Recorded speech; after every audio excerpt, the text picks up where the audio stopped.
Welcome back, everybody, to another edition of Shootin' the Shit here on the Loudmouth MMA Network here. The second episode of our podcast. If you have not seen our first episode, I really encourage you to go watch it. We had an interesting talk with Tanya Evinger. Everything with Tanya Evinger is usually interesting.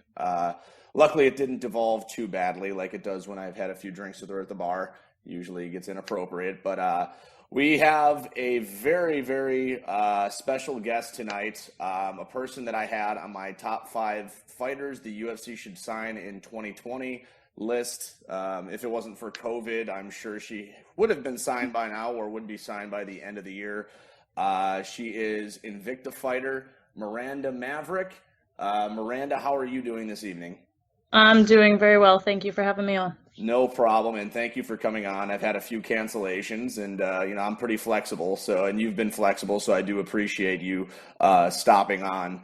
Like I said, before we get into anything, again, like with the Loudmouth MMA Podcast Network, I do want to implore our listeners to stop on and check out some of the shows on there. I can tell you that I'm on a Monday show called Last One Standing. It's a lot like Around the Horn on ESPN, where I constantly get last place, mostly because I dive like fighters with a bet. So go check that out. Mondays or Tuesday nights. I forgot which night they post it, but that shows you how much I'm committed to this network, that I don't even know what show I'm on. So let's talk to Miranda here. Miranda, obviously you're a very young person.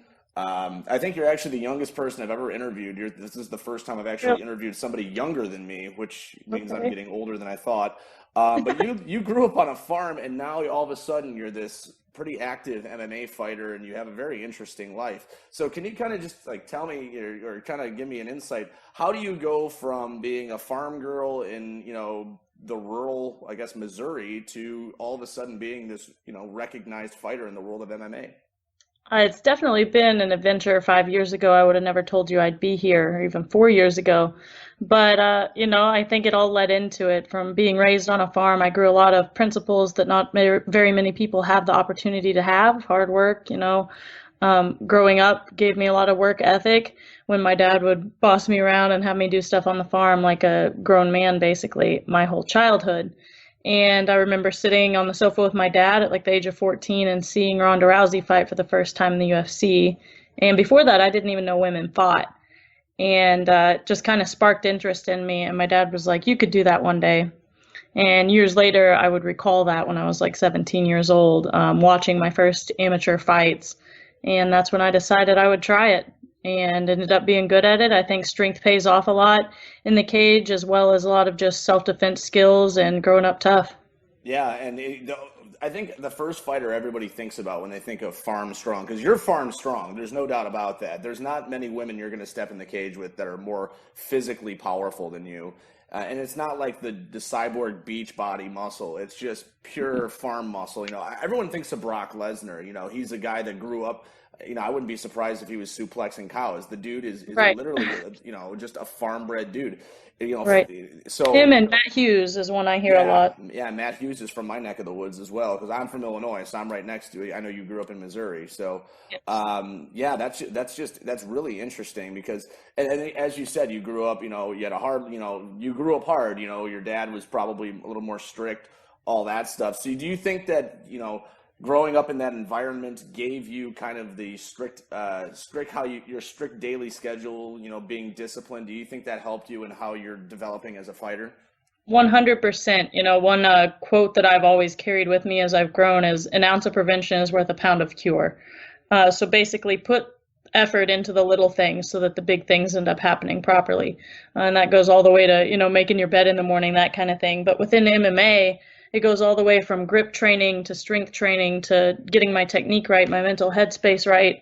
And I think the way I was raised kind of just led right into that, focusing on those small things so that I got my goals achieved at the end. Sure. And I love that you mentioned grip strength. I think grip strength is one of the most underrated aspects of MMA.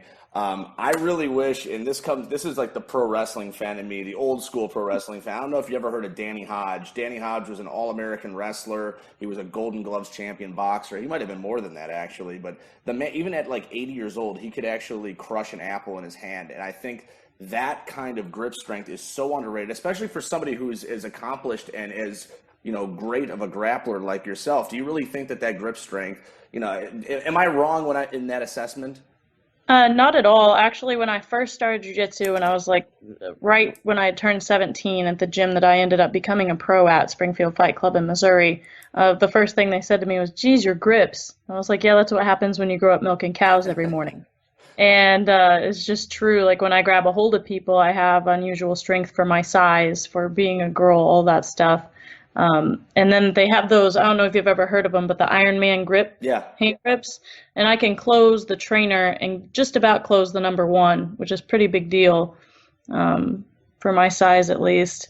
And I've always thought people should train that more. Like when I get a hold of you, I'm not letting go. Like that's just what I've always said in my fights. I'm like, once I get them to the ground, they're not getting up, same difference. And it all bleeds from those little things like grip strength. Sure. And Lord help the next man who has to do the Lord's Prayer with you when you hold their hand in church, because you'll probably crush their hands. So kind of transitioning from where you grew up on the farm to where you're at now, you're, as far as I can tell, a PhD student. So not only are you farm bred, you're also pretty bright. Can you kind of just talk to it? How do you balance being a professional fighter who some nights you're taking 3 fights in a night doing an Invicta tournament, and then, by day, you got to be doing your studying. Explain how that works. It is almost hard to explain. Like I don't wish it upon anyone. But for me, it's just, as we talked about the discipline thing, morning to night, I have a very strict schedule. I write everything down in a planner. I have to schedule in times for me to call my dad, basically, which is depressing in itself. But, I put priorities on school and on MMA, and honestly, school at this point comes first. Then MMA comes, and when I'm getting ready for fights, I take a little bit less work. Like usually I work full time during the week as well, and so I cut my hours in half, if not less, during a fight camp, and then I just work out and do my schoolwork. I'd say the thing that suffers most is my sleep. Yeah. And it gets to where it's hard to run some days, like I'll get into practice and just be like, I just didn't get any sleep. I'm sorry, I'm doing so bad. But I figure it out. I use weekends to catch up, and sometimes my schoolwork suffers, but I make sure I get the important assignments done. For sure, and I can identify with that. Maybe not as well as you can, but I will give you a piece of advice. We had when I was in college a few moons ago, we had a time when we called our parents. It was called Sunday right before they went to bed. So that way you'd only have to talk to them for 10, 15 minutes. But that's besides the point. But yeah, I can totally understand that. And again, this will be my shitty joke that will fall on deaf ears. But, in the same way that you were an athlete, I was an athlete in college. While you were a cage fighter, I was on the drinking team. So there was that. And usually the Wisconsin girls are pretty good at drinking. But yeah, I was kind of the same way, except you actually have a valid excuse. I did all the important assignments, but because I didn't do anything else, so I got the important assignments in, but I had nothing else to do. I was just being lazy, So, yeah, do you have spare time doing all that? Because if you're a PhD student, I'd have to imagine that your workload's pretty heavy. I really don't have spare time. Like even during this whole pandemic that's happening, I don't have free time. I'm busy. I've got every minute scheduled. It's been kind of a relief, honestly, to help me catch up on schoolwork and things of that sort while I don't have actual work. But I am busy. I mean, my typical day is I wake up at 5 a.m. I go to work. I work until 1 p.m. And then I have school classes anytime from 1 to 7:30 at night, depending on the day of the week.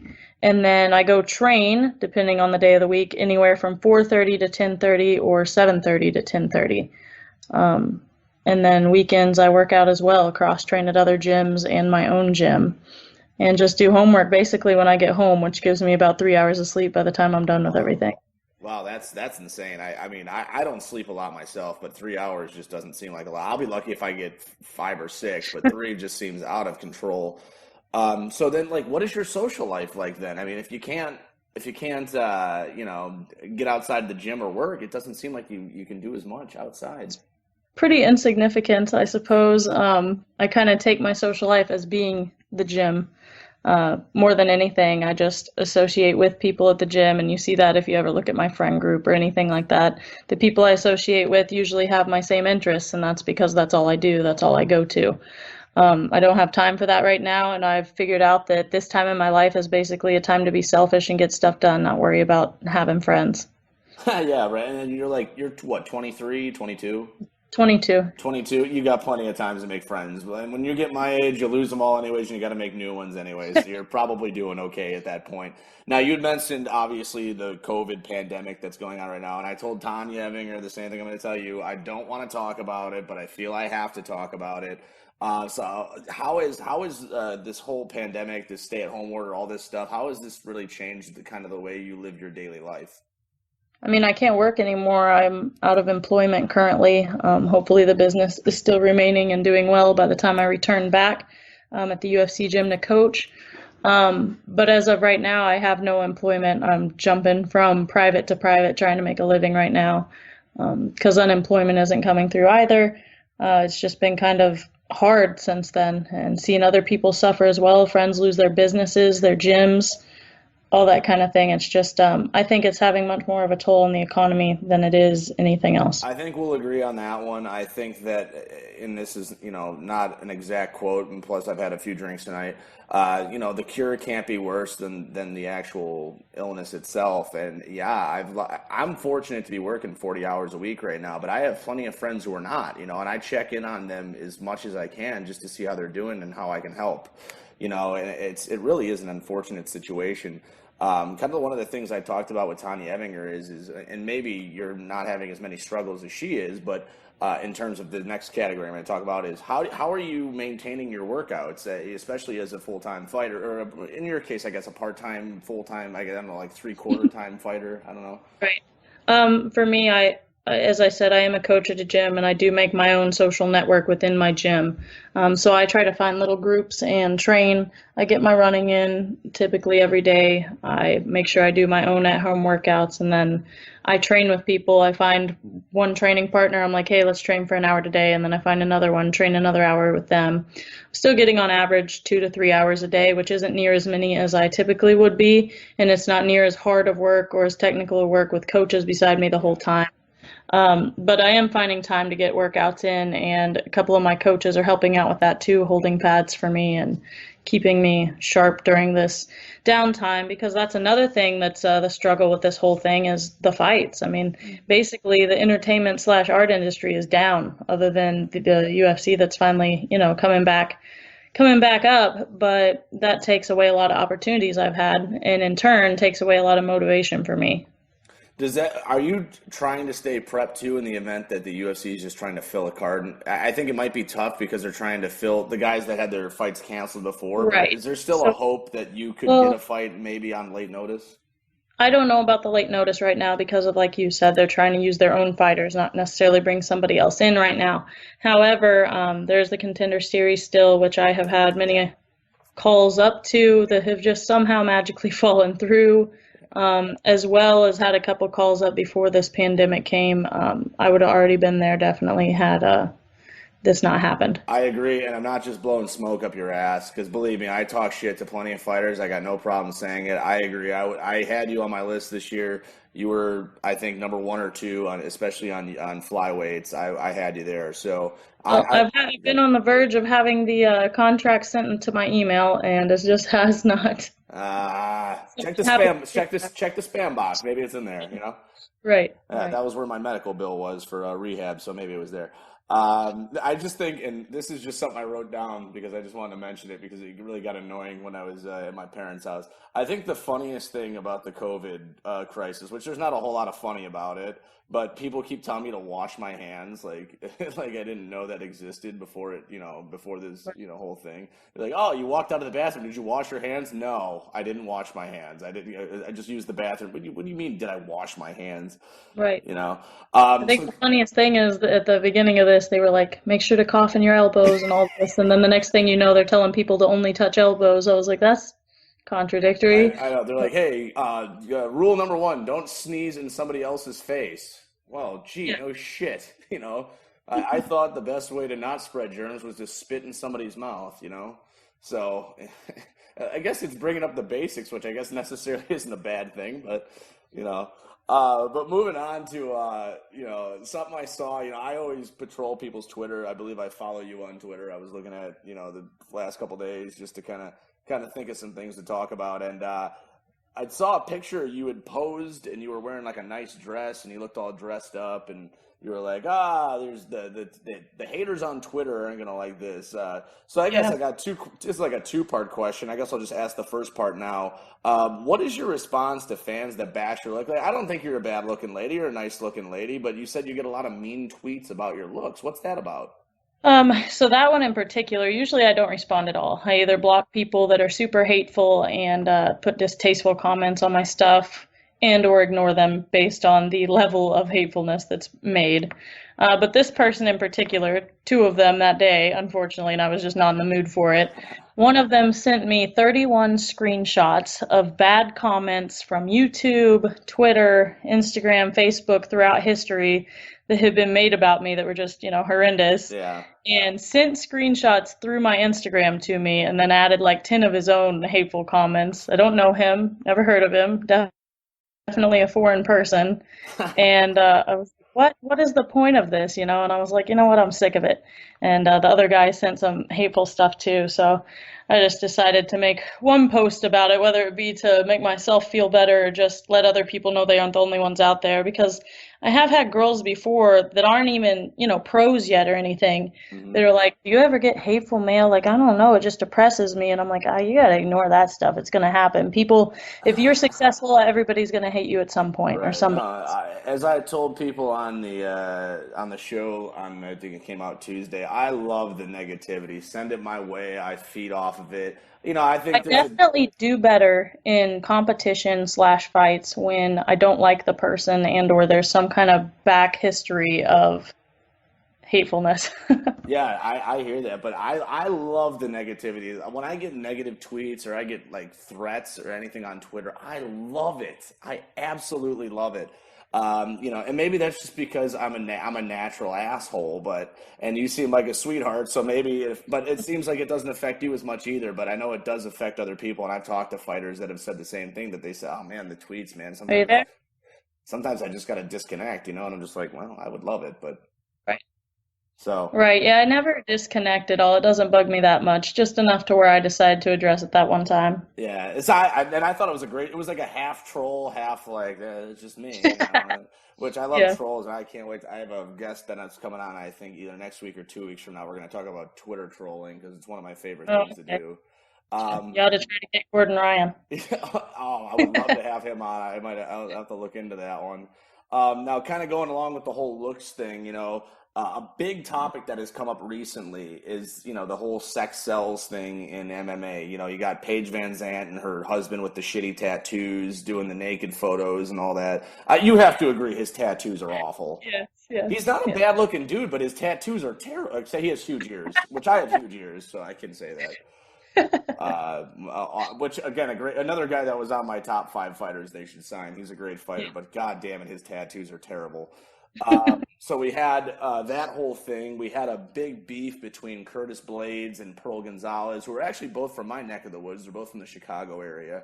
Where Curtis Blades basically said that Pearl Gonzalez is only relevant because she shows off her tits and she does all these crazy photos and stuff. What's your opinion on women in mixed martial arts using their looks or being provocative to maybe garner attention or advance their careers? Um, I have two sides to that, and I'll go over both Sure. just briefly. The first one is I respect people for trying to get along in life, like however they need to do what they need to do. Um, However, my morals, how I was raised, I'm a Christian. I was raised to where that just doesn't fly. I try to be a modest person, and if that's what you have to do to succeed, I think you should find another route. Um, but those girls that do that just don't have that same moral core. If that's what they want to do with their lives, go for it. I wish you the best.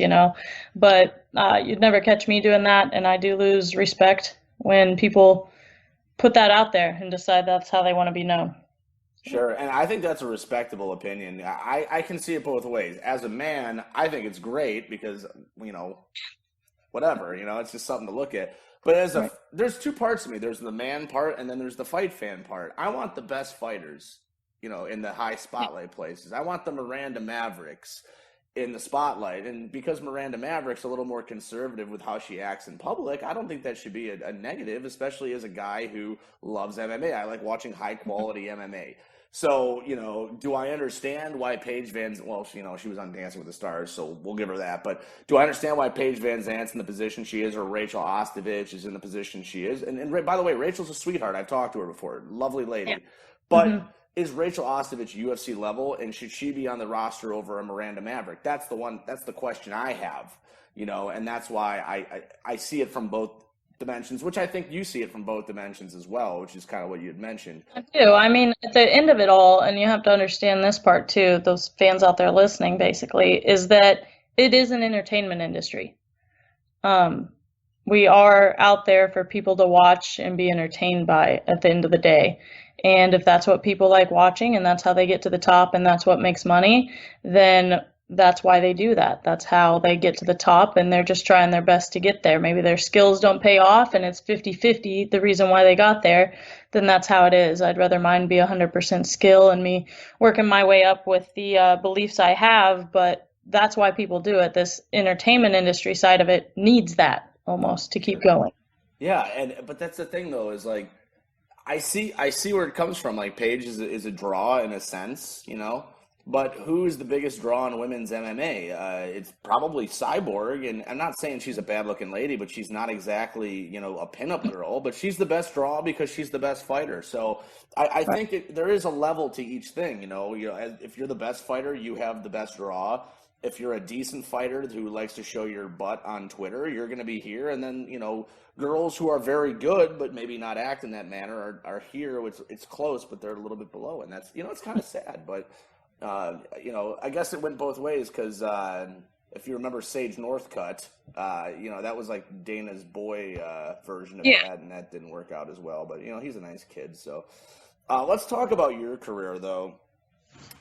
First off, I want to talk about the Invicta Phoenix Rising tournaments. I know you probably have an opinion on this. I love the tournament setting. I hate the idea of the exhibition fights until the final fight because they don't actually count on your record. And I'm a guy who loves statistics and loves keep making sure things are accurate. What is your opinion on, obviously I'm sure you like the tournament style, but do you like the way that they record the initial fights as exhibition fights? So my biggest issue with that is the consistency level. The 115-pound tournament that they did, those all counted as real fights. And then ours came along and they counted as exhibitions all the way up until the final one. The way that Invicta has now decided to do it, based on their 3-time experience now, is only if the tournament leads to you holding the belt will they all count as fights. I think that's a very odd way of separating that, whereas ours was just basically contendership. And within that, it's also stupid, not for me as much as the others, but Deanna Bennett, for instance. She basically got second. If you were to put numbers on it, she got second out of 8 girls, right? Yet, out of those 7 other girls, she's the only one with a loss on her record. Right. That sucks. It makes it look like she lost to 7 other girls or 6 other girls when she did not. Right. And I think that's wrong more for her than it is for me. Like, of course, I would rather be known across the board as 9-2 as a fighter, but I feel worse for the people who have losses on their record, like Deanna, when in reality, like, it was 1 loss, but she won 2. And that's how it should show, in my opinion. Yeah. So that's really frustrating. And, it wasn't an easy task. Like, of all people can say that. I was tired. I was sore. I got hurt. Like, it wasn't a fun night. It's not like, oh, yeah, it was just like 1 fight because it was only 5 rounds. No, they did the most they could legally do to us, basically. Right. Which, fine. It was entertaining for everyone. It was very stressful for the fighters. At the end of the night, it was fun. It was something I can tell a story about and be honored to have participated in. But I do think there could be some changes in not only how it was set up and handled, but also how the records were placed at the end of it. Right. It's not fair either way, actually. It's not fair to the winning fighters who should have, 1 or 2 extra wins on their record. And it's not fair for the losing fighters because you put a loss on their record, but it doesn't count. Right. If Invicta has another flyweight tournament and there's not a UFC contract on the table right now, would you do another one-night tournament? Yeah, I actually would have loved, and this sounds ridiculous, but I would have loved to participate in the 135-pound tournament. It just so happened that that tournament was more to get 135ers into Invicta because they all didn't have that great of records. It was more to kind of get a 135-pound division back on the road with Invicta because a lot of theirs went to the Yeah. UFC or just kind of fell out over time. So none of them were that experienced, that good. Like I think one of them, it was even their pro debut. Yeah. Um, I actually Monica Franco, who actually has wins over UFC women in her amateur correct. career. She has very significant wins, which is why they allowed her in that. I Right. actually commentated during the fights with TJ DeSantis. So I was very aware of everything that happened there, but I remember I joked with Shannon Knapp and I was like, so is my name going in the drawing board? I know you're looking for 135ers. You're having trouble finding eight. And she was like, I'm not letting you do that. And I was like, why not? We both know I could do that. And she was like, yeah, I do know, but you're getting ready to fight the Yeah, title. she didn't want you demolishing her bantamweight division, which is thin, to be fair. It is thin, Right. which is why you had people. I think every fight, if I'm not mistaken, because I remember covering that event, I think every fighter had less than four fights. It was less than four fights. The most was three, and it was a 2-1 fighter. And on top of that, the lady who won, which I'm not trash talking anyone during this interview, however, none of them were that experienced, and it Right. showed, I think. On top of that, when they got done with the tournament and the winner of it was like, I get a title fight next, I was like, oh, I hope not. And It was really I hate to try. Invicta has been very good to me. I've been to five events, maybe. They've been very good to me, but that was the first event I did not watch. I just wasn't interested. I was like, yeah, these girls are probably decent, but it's not putting my ass in the seat. It's just not, yeah. that was, and that's just me being honest, because I love Invicta. Invicta has always been very good to me. So, um, anything else? What's next for Miranda Maverick right now, especially in these uncertain times? Yeah, that's what's frustrating. Obviously Invicta title was on the line. Everybody knows that. I was contender for it, and now I would have been fighting Vanessa Porto. That probably is not on the table for months to come because Yeah. she's in Brazil and flight restrictions are holding up. And I think Um, Shannon's not trying to hold the events till like this is clearing up. So, yeah, exactly. And on top of that, I'm not all that excited to even fight for the belt. Like, I want the belt around my waist. That would be awesome. Um, but at the same time, I'm looking to move on. I don't need the belt around my waist to know where I would have been and could have been. I want to move on and start making money, making moves, getting where I know I wanted to be from the beginning. sure. And that's already presented many opportunities for me. And whether it be God standing in my way, I'm not sure at this point. Opportunities just keep falling out, but I'm very confident, the next one to come, I'm always going to say yes, basically, if it works out. And I'll be in the UFC very soon, hopefully. Is the Contender Series on the table right now or no? It it used to not be. I actually kind of like the whole contender series, and then I had to fight Pearl afterwards, right? I was pretty Yeah. frustrated that I didn't just get straight to a title shot. Mhm. This kind of works the same way. Contender series, in my opinion, is for up and comers. It's to kind of see what talent that's not already been proved. And in my opinion, I've already proved that I should be in the UFC. I Sure. think it's an extra step that shouldn't be required. But right now, it does look like that's probably the quickest opportunity I would have to fight. And I've already taken one fight within that. It hasn't worked out for me. So I'm just waiting on the next call. If they end up finding me a match for that, I'm most likely going to confirm it. I think that would be great, and I know you would rather just go straight to, but I think the Contender Series, they've built it very well. There's a The lot of only eyes on that show now. I mean, Right. we're in There are a season lot of 4. eyes. The only issue for me is maybe Dana has a bad day. Maybe he doesn't like my hairstyle that night or whatever. And he's just like, nope, nobody's getting in. Yeah, and I understand that too. And I've watched every single episode, even the days when Snoop Dogg was doing the color commentary, which I wanted to blow my fucking brains out when he was doing that. But excuse my language, you're a lady. You're a lady who's not Tanya Evinger. But no, I think that would be a great place, especially given the circumstances. I think you would do very well on that show. I'm sure they would give you an opponent that would be a good challenge. But yeah, I really I would like to see you on that. As far as I know, it's still a go because it is at the UFC Apex in Las Vegas. So hoping to see you on there. I think it'd be a great opportunity for you. Now we've gone a little bit. Oh no. Oh yeah. This is only supposed to go 20 minutes and then 10 minutes, but as usual, we went over.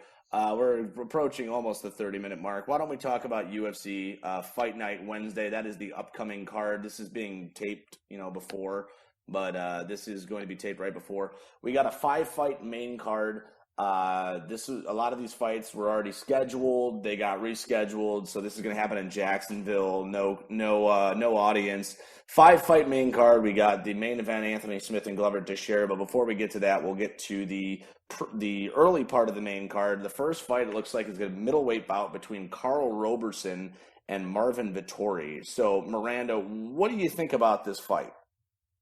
So I see their records and everything. I do not know either one of them personally. Have never trained with them or been to a gym that they're at.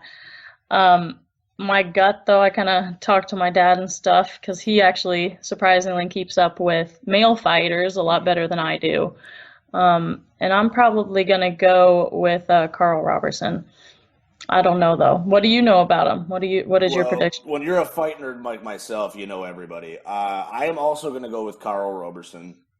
Vittori actually is a very good fighter, surprisingly. He actually went to a split decision with Israel Adesanya, the current middleweight champion, in a fight that I really thought could have gone either way. Really good grappler, Vettori, so he's going to need to get Roberson to the ground. Roberson, an excellent striker, seen him in glory before. He's a very good kickboxer, but a very underrated submission game. His last fight, he actually choked out one of my top middleweight non-UFC prospects in Roman Kopylov. I was very surprised by that. He got him with a rear naked choke. So Karl is a lot more well-rounded than I was giving him credit for. I'm going to take Karl Roberson as well. And it should be a good fight, actually, because Marvin's a tough kid. So I'm looking forward to that one, obviously. And that's a good way to kick off the main card. Second fight we have is a bantamweight fight. It's between Ricky Simone, who I believe had just fought Uriah Faber. He's taking on Ray Borg. And before you talk about this fight, I want to say something because I am a gigantic pussy. That's why I don't fight these days. But if there's one thing I can't respect, it's a guy that's not making weight. I really respect Ray Borg for his personal life. I know he's had some issues in his personal life, and I feel for him. But he has missed weight 4 times. Yeah.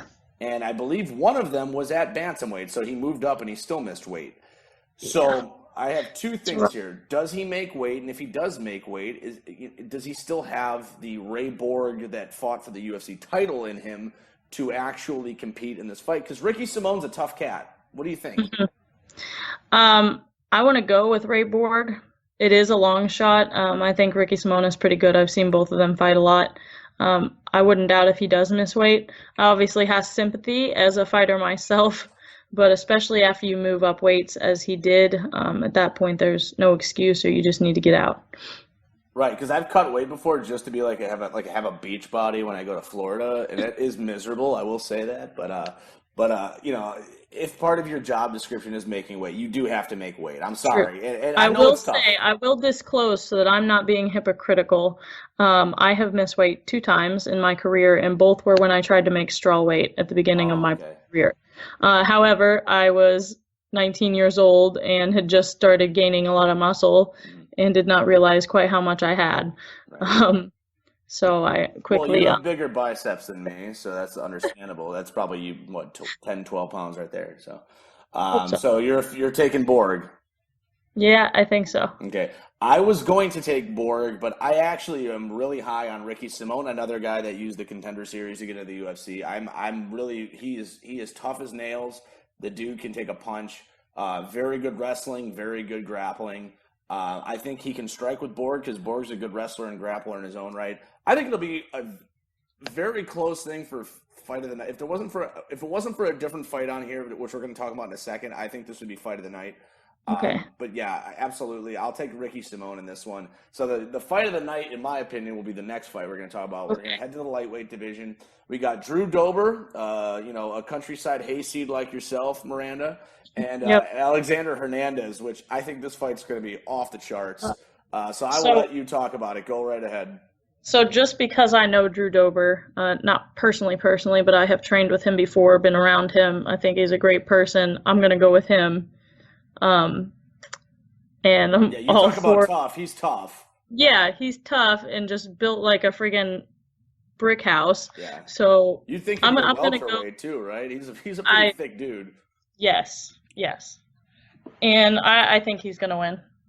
I think he's very well rounded. I think Alexander Hernandez is too, though. Who are you going for, though? So here's the thing. I have two thoughts on this fight.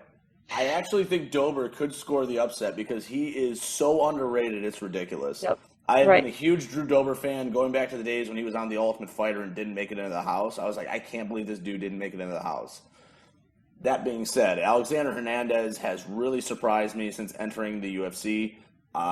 He's won a couple big fights. The Cerrone fight really is the reason I'm True. actually I he was talking all that shit about Cowboy and Cowboy planted him.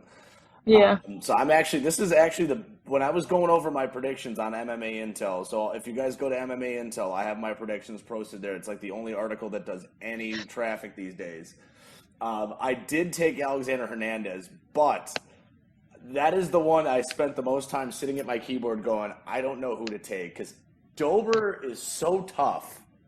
It's almost hard to take him because in the third round he's still taking damage, and I think he could just land that one shot, and Hernandez just won't have anything for it.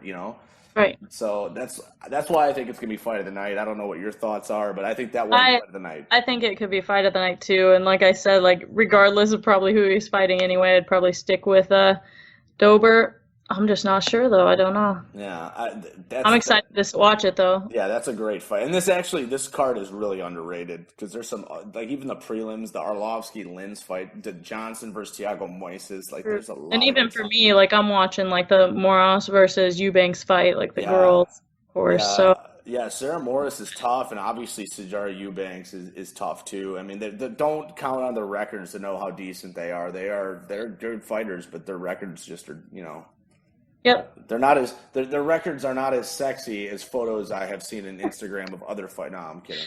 All right, going to the co-main event. This looks like it's the co-main event. I think it's the co-main event. They haven't So really announced the whole thing. We got a heavyweight bout.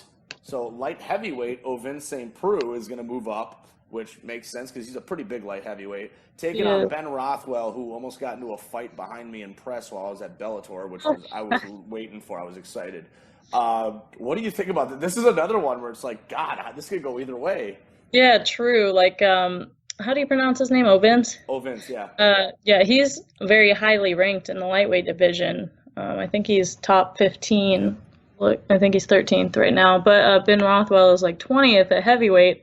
I don't know if that little bit of size is going to make a difference because Ovens, in my opinion, is a little bit more put together. Yeah. Looks like he could throw that one power punch, but Ben Rothwell's kind of the same way. I'm not sure. Well, Ben Rothwell is a guy I think who, despite his experience, I think he's ridiculously underrated. This dude has mad experience in Right. MMA and kickboxing.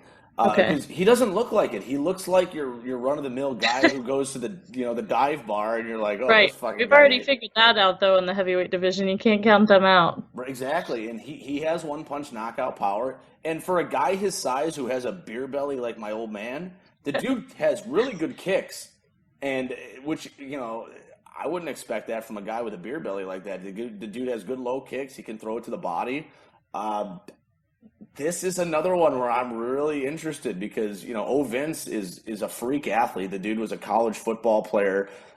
Freakish strength for a guy who's 205, who probably should be in reality should be a heavyweight. Right. So who's your pick on this one? I'm going to go with Ben Rothwell.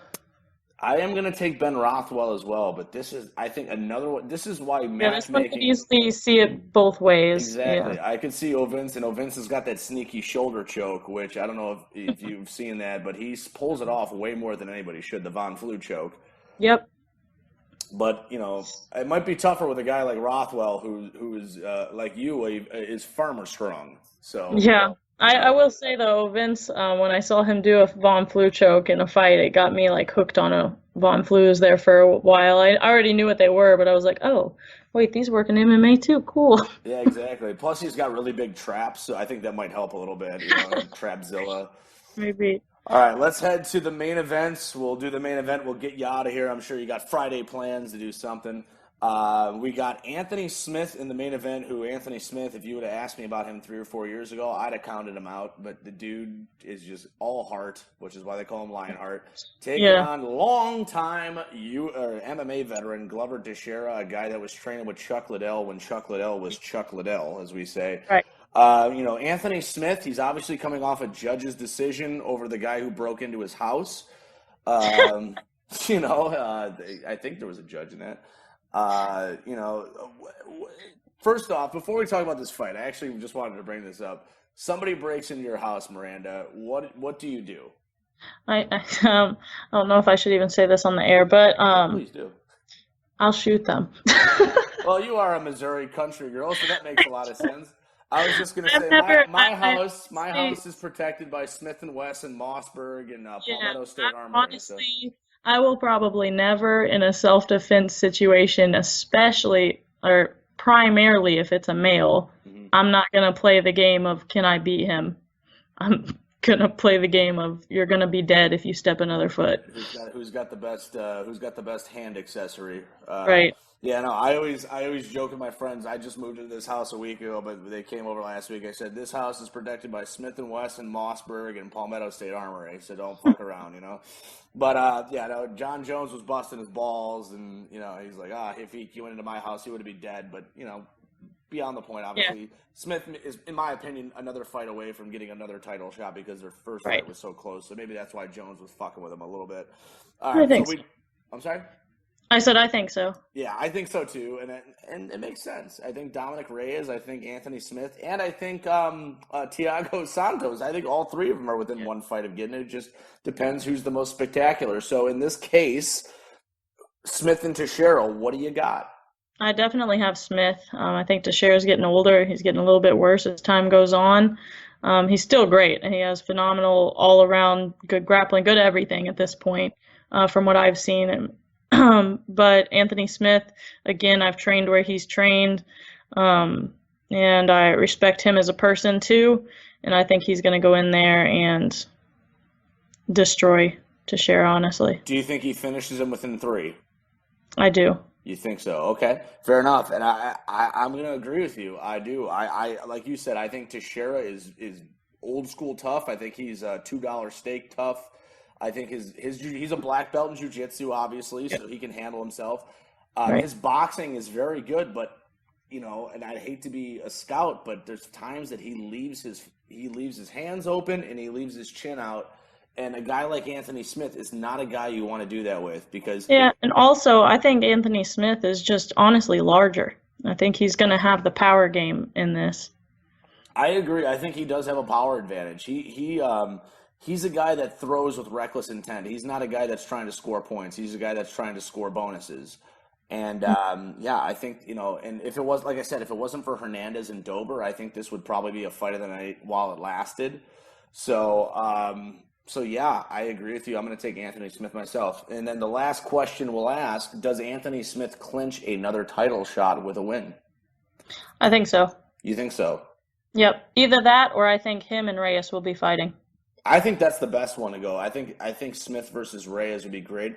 I think that Jan Blachowicz, the guy from Poland, I think did enough to earn a fight with Jones, especially because Jones hasn't faced him yet. So I think that would be not because I'm Polish and I wanted to see a Polish possibly fighter. whoever wins out of that, if Jones gets to fight again, whoever wins out of that, I think should fight. I think Jones will get to fight again. Dana said he's not going to fight. He said it today in the scramble. He ain't going to fight him. It's that whatever water under a bridge that John almost ran his car into.